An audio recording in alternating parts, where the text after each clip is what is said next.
आधी रात में नोएडा फिल्म सिटी की सुनसान सड़क पर अब्बास गुस्से में तमतमाए चले जा रहा था। वो बार बार किसी को कॉल करने की कोशिश कर रहा था, पर सामने वाला कॉल उठा ही नहीं रहा था। थैंक गॉड तुमने कॉल तो उठाया। तुम बिलीव नहीं करोगे कि आज मेरे साथ ऑफिस में क्या हुआ।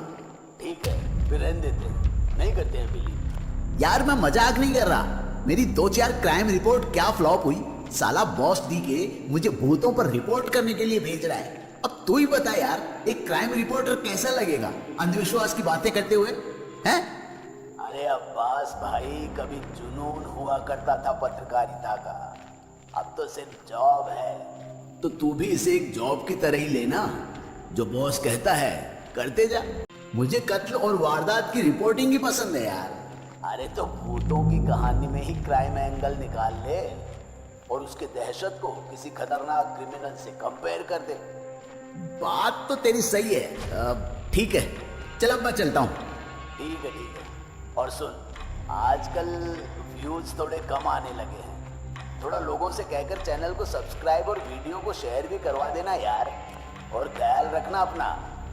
बात करते करते अब्बास फिल्म सिटी के आउटर में पहुंच गया, जहां कुछ गाड़ियां और सड़क पर इधर उधर घूमते कुछ कुत्ते थे।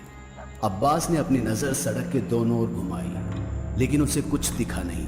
उसकी बेचैनी देख ऐसे लग रहा था जैसे उसे किसी के आने का इंतजार हो। अपने इंतजार की बेचैनी को लाइटर की चिंगारी में समेट उसने सिगरेट जलाई और खुद से बातें करने लगा। साला बॉस डीके ने तो कहा था कि कैमरामैन इधर ही आएगा, अभी तक आया क्यों नहीं? अचानक कुत्ते के भौंकने से अब्बास की हालत पस्त हो गई और वह झुंझला गया और कुत्ते के मुंह पर लात मारते हुए बोला, भाग साले यहां से, नहीं तो यहीं मार दूंगा। और कुत्ते, तेरी मौत पर रिपोर्ट करने वाला भी कोई नहीं होगा। अब्बास इतना जोर से चीखा कि कुत्ते की भी हालत खराब हो गई और वो किलकियाता हुआ वहां से भाग निकला। अब इससे पहले कि वो कुत्ता अपनी पूरी फौज के साथ वापस आता, अब्बास ने अपनी गाड़ी का दरवाजा खोला और अंदर बैठ गया। खिड़की से सिगरेट की राख को झटकते हुए जैसे ही उसकी नजर कार के साइड मिरर पर गई, तो उसे पिछली सीट पर बैठी एक महिला का अक्स नजर आया, जो अंधेरे में किसी काले साए की तरह लग रही थी। अब्बास डरकर गाड़ी से नीचे उतरने ही वाला था कि तभी वो कुत्ता अपनी पूरी फौज के साथ वापस आ गया और सब कुत्तों ने मिलकर अब्बास की गाड़ी को चारों तरफ से घेर लिया और बेतहाशा भौंकने लगे। उसकी हालत आगे कुआं तो पीछे खाई जैसी हो गई थी। ना तो उसकी हिम्मत पीछे मुड़ने की हो रही थी, और अगर कार के बाहर निकलता तो कुत्ते मिलकर उसकी रैली निकाल देते। उसकी हालत ऐसी बन गई थी कि उसे समझ नहीं आ रहा था कि वो क्या करे। तभी पीछे से काले साए ने अब्बास के कंधे पर हाथ रखते हुए भींच लिया और कहा, डरो मत अब्बास, मैं तुम्हारे साथ हूं ना। या अल्लाह, बचा ले मुझे, बचा ले इस टायन से। चुप, एकदम चुप। कुत्ता और भूत से डरता है और चला है क्राइम रिपोर्टर बनने। इतना कहते हुए पिछली सीट पर बैठी मरियम ने गाड़ी की लाइट जला दी। गाड़ी में सुंदर लड़की को देख अब्बास ने चैन की सांस ली और अल्लाह से सीधे वल्लाह वल्लाह करने लगा। वल्लाह वल्लाह, तुम तो एक मासूम लड़की हो। मैं खामखा तुम्हें एक चुड़ैल समझ बैठा था। डायन कहा था तुमने इससे पहले। अच्छा सॉरी सॉरी, लेकिन तुम हो कौन और गाड़ी के अंदर कैसे आई? अब गाड़ी का कांच खुला छोड़कर जाओगे तो कोई ना कोई तो अंदर आ ही जाएगा ना। और शुक्र मनाइए कि मैं कोई चोर नहीं हूँ, मैं आपके कैमरामैन हूँ, नहीं तो अब तक गाड़ी चोरी कर ली जाती।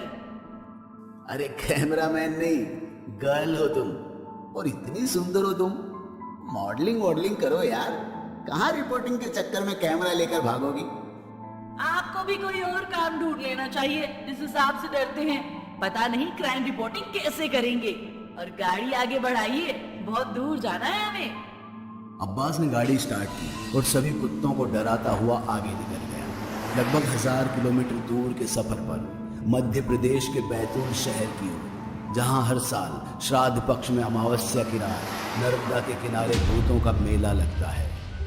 आगे बढ़ते हुए अब्बास चुपचाप गाड़ी चला रहा था और पीछे मरियम अपना मोबाइल। तुम डोडो टीवी देखती हो? रोज देखती हूँ। अभी तो पंचम प्रकाश की नई सीरीज आई है ना, असुर, उसे देख रही हूँ। बढ़िया है। वैसे अपना नाम क्या बताया था तुमने? अभी तक तो कुछ नहीं बताया मैंने। हाँ तो अब बता दो। मरियम, मरियम नाम है मेरा। नाम सुनते ही अब्बास ने गाड़ी रोक दी बीच हाईवे पर, जहां दूर दूर तक कोई नहीं दिख रहा था। ना कोई बंदा और ना कोई बंदे की जात। जगह इतनी वीरान थी कि कोई आवारा कुत्ता भी नहीं भटक रहा था। बीच हाईवे पर आवाज करती गाड़ी का इंडिकेटर भी अपने आप में एक भयानक मंजर बना रहा था। मरियम को समझ नहीं आ रहा था कि अचानक से उसका नाम सुन अब्बास को क्या हो गया जो उसने यूं गाड़ी रोक दी। अब्बास, अब्बास क्या हुआ? तुमने गाड़ी क्यों रोकी? बोलो ना, कुछ बोलते क्यों नहीं? क्या बोलूं मैं मरियम? अब्बास की आवाज सुन मरियम की सांसें अटक गई, क्योंकि वो पहले की तरह नहीं थी। इस बार उसकी आवाज ऐसी थी जैसे कोई राक्षस बोल रहा हो। मरियम ने जैसे ही उसके कंधे पर हाथ रख पूछा कि उसे क्या हो गया है, वैसे ही वो झटके से पीछे मुड़ा और उसे देखकर मरियम की चीख निकल गई। उसकी आंखों की पुतलियां मुड़ी हुई थी, आंखें बिल्कुल सफेद और चेहरे पर मुस्कान ऐसी जैसे कोई शैतान हंस रहा हो। बोलो मरियम, क्या बोलूं मैं? अरे तुम तो डर रही हो। अभी तो मैंने कुछ किया भी नहीं, पर अब शुरू करूंगा। नहीं, नहीं, नहीं। चीखते हुए मरियम ने अपनी आंखें मूंद ली और चेहरा अपने दोनों पांवों में दबा लिया ताकि वो अपने सामने के भयानक मंजर को देख ही ना पाए। पर बदला हुआ अब्बास अब उसे लगातार अपनी आवाज से डरा रहा था, उसे ये बताकर कि कैसे वो उसके गले से खून चूसेगा और धीरे धीरे उसके पूरे शरीर के खून को खत्म कर उसे मौत के घाट उतार देगा, जिससे गाड़ी में सन्नाटा छा गया। मरियम ने हिम्मत करके सिर अपने पैरों से बाहर निकाला तो सामने वाली ड्राइवर सीट पर कोई नहीं था और ना ही कोई गाड़ी के सामने। उसे समझ नहीं आ रहा था कि अचानक से अब्बास गया तो गया कहां। तभी कुछ उसे अजीब सा महसूस हुआ और जैसे ही बगल में मुड़ी तो पिछली सीट पर अपने चेहरे के ठीक सामने अब्बास को बैठा हुआ पाया, उसी भयानक रूप में जिससे एक बार फिर उसकी चीख निकल गई। वो दरवाजे को खोलकर भागने की कोशिश करने लगी, पर गाड़ी का दरवाजा नहीं खुल रहा था। मरियम, तुम मुझसे भाग कर नहीं जा सकती हो। तुम्हारी मौत तो आज तय है। इतना कहते ही अब्बास ने मरियम के बालों को पकड़ा और उसके गले पर अपने नुकीले दांतों को चुभो दिया, जिससे उसकी चीख इस सुनसान हाईवे पर ऐसे गूंजी कि आसपास का पूरा जंगल भी दहल उठा।